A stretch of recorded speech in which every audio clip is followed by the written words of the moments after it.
In 2018, KGF was the biggest Kannada movie of the year, and it got everyone delving into the history of the forgotten mining town. The movie may not have been 100% accurate historically, but it surely did shine light on a time when the gold rush in India was real.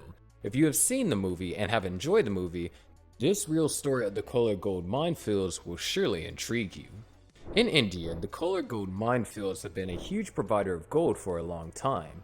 With that being said, let us take a quick look at its story and how it went from being the greatest provider of gold to quite the opposite. Kolar Goldfields is located in the southern parts of Karnataka.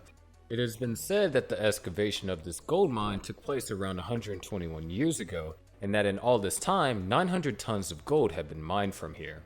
The gold mine started during the late 1700s, and Lieutenant John Warren of the British government wrote an article about these fields stating that they began after the time of Tipu Sultan, right after he was killed in the Battle of Srirangapatna by the British. In the year 1871, a retired Irish soldier from the British Army, Michael Fitzgerald Laville, had returned back from fighting the Maori Wars in New Zealand and found retirement to be a drag. He had always wished to make it big post-retirement, but was not sure how. To his luck, Laville was a voracious reader, and at one point he came across a 4-page article from the Asiatic Journal of 1804. On reading this, something inside him sparked up, and that's how the journey to finding one of the deepest gold mines in the world had started. While Laville was at war in New Zealand, he gained interest in gold mining. So once he was back, he exposed himself to a lot of content in that regard. So when he came across an article about the possibility of the existence of a gold mine in a venue close to him, he was very excited, and his encounter with the mine started right after the ruler Tipu Sultan was killed in a battle.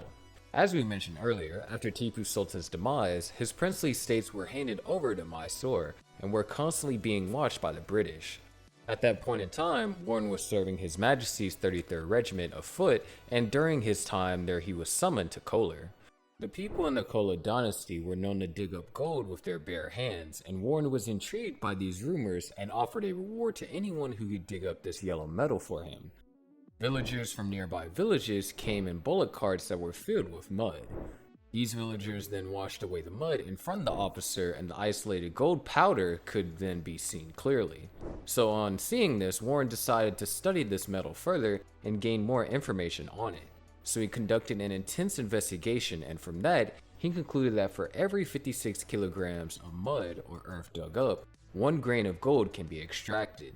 This was the calculation he derived when he calculated the extraction being done manually by the crude methods that the villagers were using so far.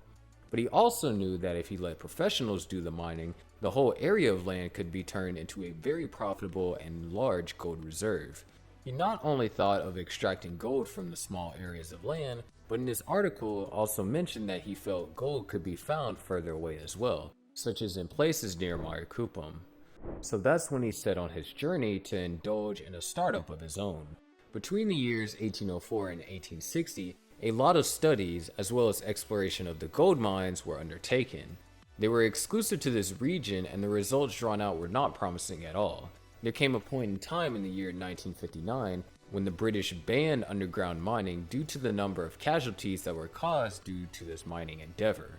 But a few decades prior to this, in the year 1871, Laville made a 60-mile journey on a bullock cart to Kolar to start his exploration of the gold mines there. After conducting some intense research, he was able to locate some good spots that held the potential of being turned into a gold mine. The sad part was that he wasn't able to find traces of gold when he went there. He didn't give up and continued trying to find this gold in other ways. He conducted some more intense research for 2 more years following, which he wrote to the Maharaja government requesting a license to mine. Sadly, his license was denied and he was only allowed to mine coal. Laville was not interested in this offer and even stated that if he's successful in this search, it could be a great benefit to the country. In 1875, Laville got lucky and secured a 20-year license to mine in Kolar. In 1877, he and his investors formed the Kolar Concessionaries Company Limited, and he hired mining engineers from all over the world to explore the mines in Kolar by building shafts. Things changed drastically when the syndicate approached John Taylor and Sons and brought their state-of-art mining engineering to India. The operations in the KGF surged ahead, and the British were heavily involved in planning India's first and Asia's second power plant in Kolar. Members of the Royal Engineers also wished to build a hydroelectric plant in the Calvary River and went to the Mysore Maharaja to seek permission. American company Central Electric and Swiss company Eicher Weiss were selected to establish the power plant as well as 148 kilometers of transmission line. Machinery and other parts were imported from other countries such as Germany, America, and Britain. Horses, carts, and elephants pulled this inventory to Kolar. After the work started, a lot of changes could be seen in Kolar, especially in the Kolar goldfields. The candles and the kerosene lamps that were being used there were soon replaced with bulbs, and this all happened way before electricity was brought to Bangalore and Mysore. Though the current Bangalore and Mysore face a lot of power cuts due to them having to provide for a huge population, the power supply in KGF in 1902 was uninterrupted. In fact, KGF was the first place in India that had active electricity. LaVille's plans worked wonders and it was quite successful. Around 30,000 workers were hired for the mining process and large amounts of gold were extracted from these mines.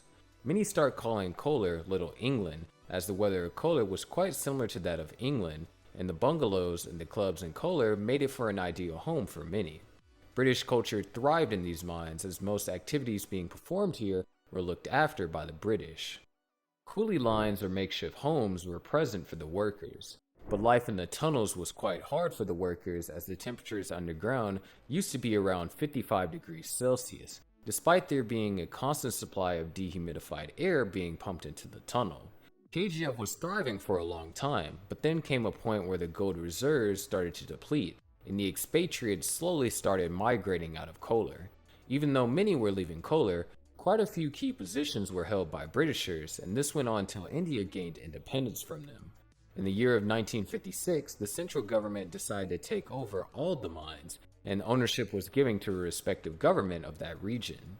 The Britishers were heavily involved in these gold mines, and apart from them, the members of a few Anglo-Indian communities were also involved in some of the posts, such as the managerial posts. But even they started leaving the country, as they wished to move to a place with more nature and greener pastures. The other mining experts who were a part of the KGF project who came from Europe left India and went to Ghana and West Africa to work in the gold mines there. For a long time, around 95% of India's gold output came from the Kolar gold fields. But then there was a time when they were nationalized so as to prevent them from shutting down. This worked in their favor for a while, but in 2001, the inevitable happened. The Kolar goldfield mines were shut down, despite a huge amount of effort being put into keeping them open. In fact, quite a few protests also took place as the people did not want the Kolar goldfields to shut down.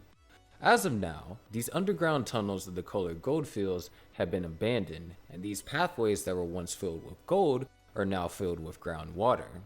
The government of India has been planning to make KGF productive again, but the various government plans, as well as various court orders, have not been in the favor of their vision so far. KGF still holds a lot of untapped gold in it, but reviving these mines back is going to take quite a long time, especially due to the complex regulations and rules of the current times. In fact, many state that the cost that would go into reviving these mines back will be much greater than the value of gold that is present in them. Only time will tell if these mines will be revived, and all we can do is hope for the Kolar goldfields to be the cradle of gold in India once again.